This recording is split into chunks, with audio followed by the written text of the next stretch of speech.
Alright, magandang gabi po sa inyong lahat mga kababayan, Batang Maynila to it's. Ngayon po ay gabi ng araw ng Sabado, September 27, 2025. Pag-usapan po natin ang ano ba talaga ang tunay na kalagayan ni dating Pangulong Rodrigo Duterte dyan po sa daig. Kasi alam niyo, etong mga DDS sila mismo nag-aaway-away. Si Harry Roque kinokontra yung sinasabi ng isang vlogger kasi sinasabi daw ng vlogger na nag-grant na raw itong interim release ni ni former President Rodrigo Duterte. At meron namang nagsabi, si Banat Bay, nagsalita rin na hindi pa talaga na nabibigyan o nag-grant ang interim release ni former President. So, itong mga DDS ang gugulo. Nandyan sila, hindi na nga sila pa nakikialaman ng mga ng mga ibang grupo. Sila na lang mga DDS. Sila pa nagkakalat ng mga fake news. So sila mismo nag-aaway-away, sila mismo nagkokontrahan. 'Di ba? Natatandaan niyo ba yung ito si Harry Roque saka yung isang vlogger diyan sa Dahig? Pinag-awayan po yung anong tawag doon? Yung sa parang adobo. Ano bang tawag doon? Nakalimutan ko yung pangalan ng humba. Yun, humba mga kababayan. Nag-away-away dahil po sa humba. So ito talaga, ang kukulit talaga nito mga DDS . So ano ba talaga totoo? Kasi ito, may ipapakita ko sa inyo mga kababayan . Ito, pakinggan ninyo. Guys, kapapasok lang po na balita. Pangulong Duterte or former President Rodrigo Roa Duterte po ay makakalabas na. DD list to, sigurado. Nag-report siya, nagbalita siya na ito raw si dating Pangulong Rodrigo Duterte ay makakalabas na. Tuloy natin. It's just a matter of time lang. This is a good news for everyone. Please share nyo ito, okay? Mabuhay po tayong lahat sa lahat po nagmamahal sa Pangulong Rodrigo Roa Duterte. Guys, kapapasok. Okay. So, itong isang DD list na to, nagkalat ng ng hindi kumpirmadong balita. So, nangyari, akala niya, ewan ko sa niya narinig, yung na nag-grant ng interim release ni Tatay Digong nila, yung pala, ang nakuhaan niya ng balita ay fake news. Di pati siya na fake news din. Ibig sabihin, yung fake news na narinig niya, ikinalat pa niya. At sabi niya, i-share din. So, yung mga ugok-ugok din na mga DDS, nag-share din ang nag-share. Ang kumalat ng kumalat. At sinabi nga, makakalaya na itong si dating Pangulong Rodrigo Duterte. Pero mga kababayan, hindi po totoo yan. Hindi pa po nag-grant ang interim release. Ito mga kababayan, meron pa. Itong Albinen Tourism, ito yung yung talagang kaaway ni Harry Roque. Kulang na lang magsabunutan sila kaso lugi si Harry Roque kasi kapag sinabunutan, tanggal lahat ng buhok. So itong Albinen Tourism, isa rin pasimuno to minsan ng fake news . Ito yung laging kaaway ni Harry Roque. Ito, basahin natin yung sinabi niya. Dito po siguro nanggaling yung balita na pinaniwalaan ng mga, kasi ang dami na itong followers, mga kababayan, milyon na rin . Milyong mga DD-list . So, nag-live siya at iba ang pagkakaintindi ng mga ilang mga DDS. Kaya nga DD-list kasi maliliit yung mga utak . Hindi naiintindihan yung mga pinagsasabi ng mga kapwa nila vloggers dyan. Basahin ko lang yung Albinen Tourism. Highlight ko para makita ninyo kung ano yung binabasa natin. Kasi sabi na ito, kapapasok lang daw na balita, makakalaya na raw si dating Pangulong Rodrigo Duterte. So, sabi naman na itong Albinen Tourism, sabi niya, mga kababayan, gusto ko lang po linawin na sa aking live, hindi ko po sinabi na granted na ang interim release ni FPRRD. Kahit ito po ang ating sama-sama nga ipinagdarasal at minamanifest. Ang sinabi ko po ay without objection ang Government of the Republic of the Philippines sa application for interim release. Kaya ko po nasabi na malapit na talaga siya makauwi. Ito pa, isa pang fake news . Yung sinasabi niya na wala daw objection ang Government of the Republic of the Philippines para sa interim release dito sa Pilipinas. Hindi po totoo yan. Kinontra din po yan ni Claire Castro. Ito, pakita ko sa inyo bago natin ituloy ito. Ito po yung statement ni Palace Press Officer Claire Castro in a statement. ngayong araw na ito, Saturday, slams the twisted facts presented by the camp of former President Rodrigo Duterte, which claims that the Philippine government has no objection to the request for his interim release from the International Criminal Court. Hindi raw nag-object itong ating bansa, itong Philippine government, itong Marcos administration. Ayun yung sinasabi nila. Sabi pa nga nila, handa ang Pilipinas na tanggapin muli si Duterte. Pero hindi po yan, hindi po yan totoo.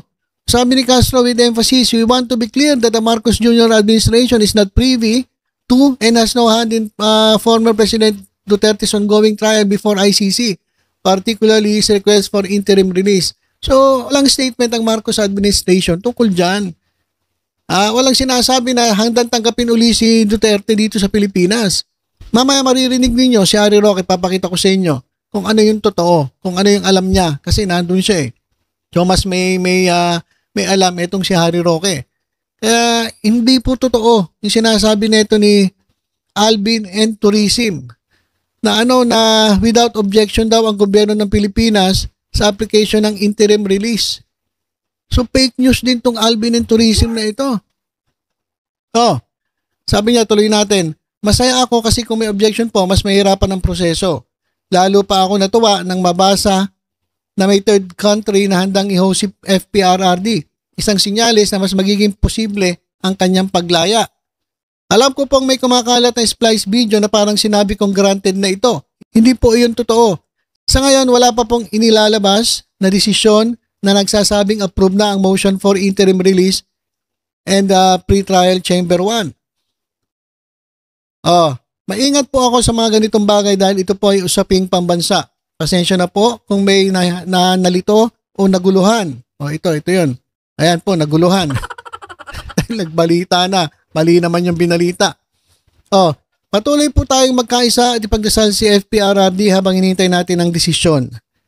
I remain steadfast and hopeful, makakawi si FPRRD at naniniwala kong iyon ang nararapat sa kanya at sa bayan. Maraming salamat po. So itong si Alvin and Tourism, na-misinterpret, katulad nito, na-misinterpret niya at na-misinterpret ng karamihan mga DDS na nag-grant na raw yung interim release. Hindi naman po. Hindi pa po. Meron akong video ni Banat Bay na sinabi nga niya na na hindi pa nag-grant. Hindi ko lang ipi-play kasi may background music eh. Ayoko, baka makapiright tayo dun sa music. So, tungkol po sa interim release ay hindi po yun totoo. Fake news po yun na nag-grant na. Pero mga kababayan, merong impormasyon na natanggap itong si Sara Duterte tungkol sa kalagayan ng kanyang ama dyan po sa The Hague. Sabi dito, credible information received by the family from hospital sources reveals that former President Duterte had to be subjected to laboratory test after being found unconscious on the floor of his room. So, ito raw si dating Pangulong Rodrigo Duterte ay natagpo ang walang malay dahil po sa pagkakabagsak. At ang balita nga po, tumama ang ulo, naging unconscious, at dahil po doon ay siya po ay dinala sa laboratory, nagkaroon ng test, at sabi MRI, para masigurado kung ano ang naging resulta nung pagbagsak niya na tumama daw ang ulo. Kaya siya nawala ng malay. Pakinggan natin mga kababayan si Harry Roque para malaman natin yung nangyari kay dating Pangulong Rodrigo Duterte. Ito po mga kababayan. Mukhang stress na stress. Ibang-iba na yung mukha ni Harry Roque, Pati yung buhok niya, hindi niya na masuklay. Siguro pinatong na lang niya. Sige, kahit na hindi maayos, sige, patong ko na to. Importante, makapagbigay ako ng report sa aking mga kapwa DDS. Ayan, wala na, hindi na cute. Acute na. Si Harry Roque, sa kayo yung mata niya. Wala na, nakaganyan talagang stress na ito. Pero naman, tagal-tagal na dyan, hindi makabalik. Kasi ba tayo mo bumalik dito sa Pilipinas? Wala ka naman talagang kasalanan, sinasabi mo, bakit hindi ka bumalik dito? Mas masaya rito sa Pilipinas. Diba? Ano ba sinasabi natin? Ano ba yun? Sinasabi sa tourism, it's more fun in the Philippines. O kaya dito ka na lang. Marami pa ritong supranational. Diba? Pakinggan natin, etong stress na si Harry Roque. Nag-issue na po ng statement si VP Sara na humihiling sa ICC na kailangan na talagang apruban ang interim release ni Tatay Digong sa ibang bansa, hindi po yan sa Pilipinas. No? At ito po ay dahil sa katotohanan na sang-ayon. Okay, so yung interim release, sabi kasi nung iba, nung mga balita ng mga DDS, dito raw sa Pilipinas dahil pumayag daw ang Pilipinas na dito na lang muli si Pangulong Duterte habang dinidinig ang kaso. Pero hindi po totoo yun. Ang interim release na sinasabi nila, ina-apply nila, ay dun po yun sa ibang bansa. At meron nga ako nabasa sa Belgium daw. Hindi lang ako sigurado pero yun po yung naririnig ko. Kay VP Sara, hindi mapangalagaan ang kalusugan ni Tatay Digong sa detention facility ng ICC. At binanggit niya yung isang okasyon kung saan nakita na walang malay si Tatay Digong at hindi maalagaan pati yung ingrown nail ni Tatay Digong. Na totoo naman, no? Kung talagang kaya nilang alagaan ang kalusugan ng isang nakadetene, dapat hindi na nadidiskubre na unconscious sa sahig ang Tatay Digong. No? At dapat siguro naiwasan yung ganung mga pangyayari. Walang sasabihin ko lang po, hindi ko po nakakausap pa si VP Sara. Hindi pa po kami nakapag-ugnayan kung pareho ang tinutukoy namin. Pero mga mahigit isang buwan ang nakalipas, nakapanayan ko po isa nagtatrabaho sa detention facility. Ang sinabi sa akin nung empleyadong yon, kung naalala nyo, merong report minsan na nailabas daw si Tatay Digong panandalian sa ICC Detention Center. At ang dahilan daw ay routine check-up. Pero ang sabi sa akin ng empleyado, hindi daw routine check-up yon. Nahulog daw si Tatay Digong habang naglalakad, tumama ang ulo. At dinala nga sa hospital para masigurado na walang danyo sa kanyang katawan. No? At ang rinig ko, binigyan din siya ng tinatawag na MRI, no? Kung titignan kung merong apekto sa ulo dahil tumama daw pong ulo. Now, ang request naman po ng tao, ipagbigay alam ko raw sa pamilya dahil hindi niya alam kung sinabi sa pamilya itong pangyayari ito kay Tatay Digong. No? At ako naman po ay sinunod ko yung request, pinarating ko po yung impormasyon na yan kay VP Sara. Hindi ko po alam kung ito yung impormasyon na sinasabi ngayon ni VP Sara. No? Basta ako, pinarating ko sa kanya at iniwan ko na po sa kanya yan kung anong gagawin niya sa impormasyon na yan dahil alam niyo naman po, no, anything about health is covered by the right to privacy. No? So bahala na ang pamilya mag-process ng ganyang impormasyon kasi hindi ko naman alam kung talagang hindi sinabi sa kanila. No? At hindi ko naman tinanong. Basta ako, sinabi ko yung impormasyon dahil yan naman yung pinanghako ko dun sa informante na nagsabi sa akin. So, ulitin ko po hindi ko alam kung parehong tinutukoy namin okasyon ni VP Sara, pero may ganyang impormasyon po na pinarating sa akin na ang request ay iparating naman kay VP Sara. At bahala na po si Inday Sara, si VP Sara mag-confirm kung kapareho kaming insidenteng sinasabi. No? Pero ang malinaw po talaga, kung talaga nangyari ang insidenteng yan, talaga pong bagamat meron silang clinic dyan sa detention facility, hindi po sapat yung clinic na yan para pangalagaan nga po ang kalusugan ni Tatay Digong.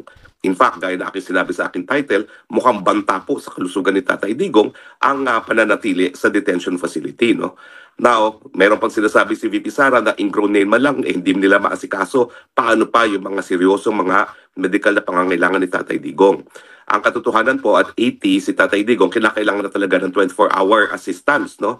Kinakailangan na ako hindi full-time nurse, caregiver. Kasi ako naman po, nag-alaga rin ako ng mga magulang ko, ng aking tiya na matandang dalaga. Talaga naman po when they hit 80, meron akong isang midwife na talagang nag-aalaga sa kanila. One at a time lang naman po, dahil hindi naman sila sabay-sabay na naging nagkakasakit at nagiging bedridden. Pero lahat po ng inalagaan ko, dumaan sa punto talaga na kinakailangan ng full-time caregiver. At yan po siguro ngayon, ang hinihingi ni VP Sara, doon sa kanyang panawagan, na kinakailangan na talagang bigyan siya ng interim release. Dahil sa interim release, at least makakakuha sila ng full-time caregiver, nurse or midwife, pero yung susubaybay kay Tatay Digong at masisiguro na hindi naman siya matutumba at mawawalan ng malay sa sahig. No?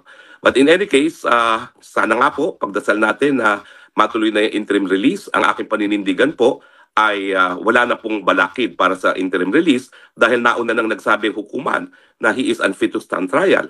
If he is already unfit to stand trial, ano pang gagawin niya sa kulungan? No? That would amount naman po to cruel and unusual punishment dahil siya ikukulong na hindi pa napapatunayang nagkakasala. So importante po talaga para mabigyan ng respeto ang karapatang pantao ni Tatay Digong sa kalayaan at yung presumption of innocence na talagang palayain na siya. Pero mga kaibigan ha, mag-ingat po tayo. Ang dami-daming fake news dito sa Dahig, no? May fake news po na kumalat na di umano, daw po ay dahilan para magkawatak-watak ang mga Pilipino. Ay, na-address ko na po yan. Dami rin po itong kumakalat na fake news, ha? Napalaya na po si Tatay Digong. Wala pa pong ganyang desisyon. Lahat po ng desisyon ay pinapublish po yan sa webpage ng ICC. So kami naman po, ilang beses na po na mayroong mga lumalabas na balita, hindi namin ini-include sa aking Facebook page hanggang hindi lumalabas mismo sa page ng ICC kasi mahirap na pong makuryente. 80 years old na po si Tatay Digong at maselan lahat ng impormasyon tungkol sa kanya, lalong-lalo na kung ito ay may kinalaman sa kanyang impending kalayaan. Okay, so yan mga kababayan, yung sinabi ni Harry Roque, unang-una, hindi po totoo na nag-grant na po ang interim release, yung request nila for interim release. Wala po, katotohanan yan. Yung katulad na itong sinabi na itong DD list na ito, na nakinig dito pa sa isang DD list. So wala na, nakinig sa fake news, o di naging fake news peddler na siya, mas lalong kinalat niya yung fake news.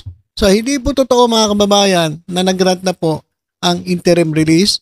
At dito naman sa sinasabi ni Sara Duterte ay talaga namang daw na may pangyayari na ganun na dinala nga po sa hospital itong dating Pangulo dahil nga po bumagsak daw. Siyempre matanda na, 80 years old eh. Tapos siya lang mag-isa dun sa kwarto. Alam niyo sa mga kababayan ako nakikita ko kasi yung magulang ko rin, ganda rin ang edad. Dapat po talaga ay meron po siyang kasama 24 hours. Ako po ako po ay pabor. Ako po ay sumasang-ayon na dapat 24 hours may kasama si dating Pangulong Rodrigo Duterte. Yung kahit caregiver o nurse o kahit anong medical practitioner para bantayan itong si dating Pangulong Rodrigo Duterte. Sa interim release, depende na po yan. Bahala na po ang ICC kung i-grant. Pero sa humanitary consideration, kaya ilalabas siya at ilalagay sa ibang bansa o dito raw sa Pilipinas, nasa decision po yan ng ICC. Pero doon po sa